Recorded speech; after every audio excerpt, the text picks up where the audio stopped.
What's the worst thing you experienced being homeless on the streets?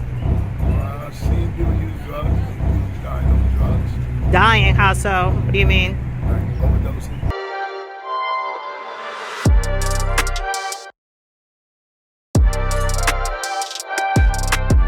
Hey, this is Ask Pharmacist Tish. I am here in the beautiful city of Charlotte, North Carolina. And who do I have the pleasure of meeting today? Cheese salad, also known as Trevor salad.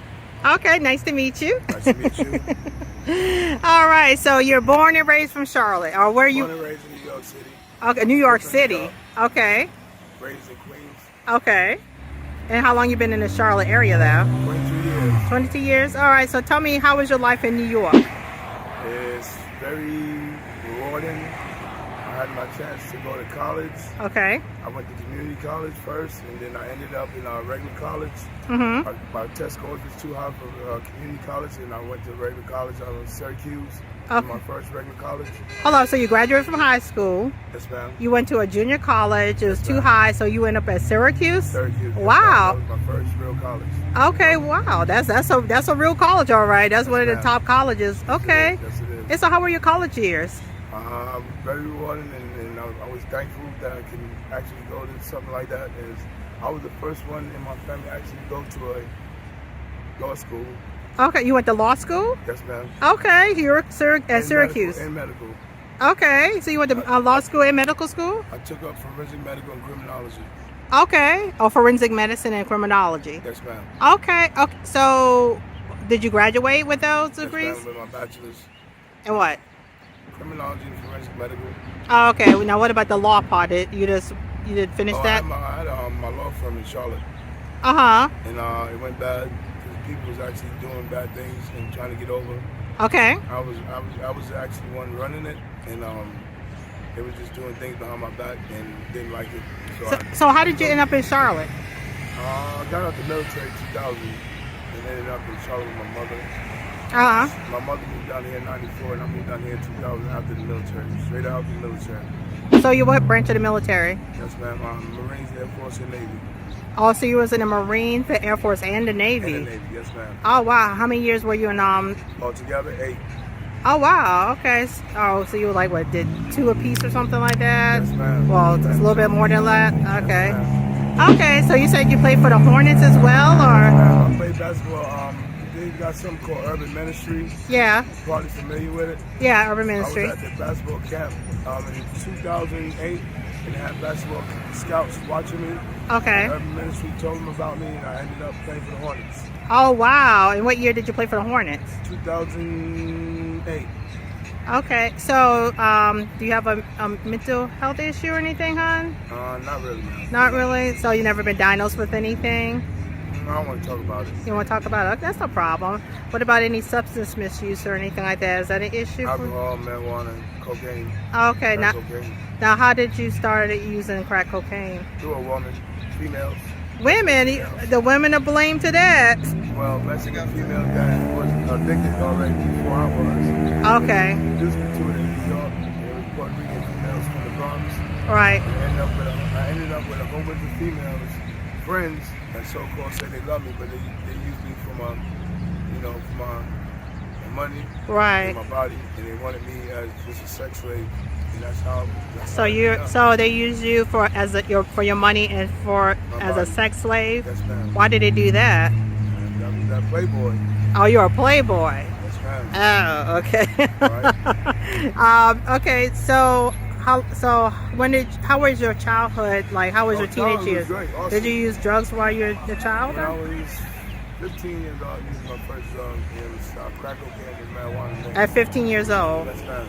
Wow. How did that affect you? How did you keep going through college and everything? You just kept on. keep on keeping on, huh? Keeping on. Kept it on, and yeah. Uh-huh. I percolated with drugs, females. I was making a lot of money. I was selling drugs, using drugs, and at the end of the day, I had 100,000 on me in bed every day. Wow. Yeah, I kept 100,000 on me in bed. So let me ask you this: how did South Carolina, true story. Right. So how did you end up homeless? You know, playing for the Hornets, having a law firm and everything. I left the house. I was coming in late. My mother said I was coming in late at 10:45, 11 o'clock. She said I was late, so I just left the house and told her I would have a better life. by myself. I needed some space. Right. And she understood it. I go over there once in the group, call her, let her know I'm all right. And I love my moms. Yeah. Shout out to you, moms. All right, so you still have a really good relationship with your mother. Yes, ma'am. Okay, so you don't think that, so no mental health issues? You don't think that's kind of, you think Not that really, you think no, the ma'am. crack cocaine may have caused some not issues? Even. Maybe just going through a lot of New York, seeing things like. What kind of stress do you actions. What kind of stress do you go through living on being homeless? What kind of stress do you deal with? No kind of stress. I'm rent free. I live in the woods. You say you're stress free? Stress free. I live in the woods. Ain't no rent. You can't pay them. You don't have to pay rent in the woods. Oh wow! So it's not dangerous to be out in the woods? Not really. Not really, but how? Like, what could be dangerous? People, the environment. Yeah. People around me. Do people around you? Do they cause you issues? Like, what's the worst thing you experienced being homeless on the streets? Seeing people use drugs and people dying over drugs. Dying? How so? What do you mean? Like overdosing. Oh, really? Heroin. When that boy, a girl died up there in Days Inn. She was 60 years old. It was about 3 months ago. 60 years old? Yeah, she overdosed on heroin. Yeah, one of the young ladies, she mentioned how Narcan, or you know what Narcan is, right? Yes, ma'am. Is really needed on the streets, Right. especially in this area. Yes, ma'am. So that was True. probably traumatic seeing someone actually die from a drug overdose. Yes, ma'am. Have you ever had a drug overdose? Never, ma'am. Never. Now you know you have to be careful. You know that fentanyl is out there. A lot of people are they're making it with fentanyl to make it, Right. Get more money. Yes, ma'am. Right. So please be careful with that. I will, man. And so, what can the city of Charlotte? What do you want to not be homeless, or are you fine the way you are, or what do you need help? Well, I'm satisfied. You're satisfied. Yes, ma'am.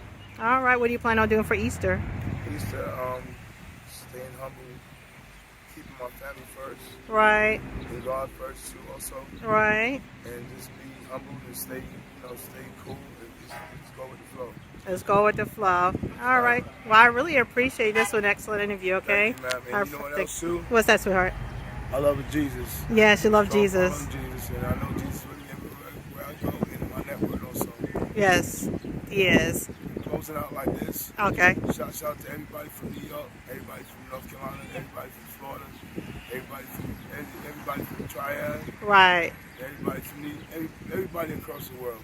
Because people are people. Exactly. And I'm gonna close it like this. Jesus loves you. All right. You take care. Jesus loves you too, sweetheart. Okay. Yes, ma'am.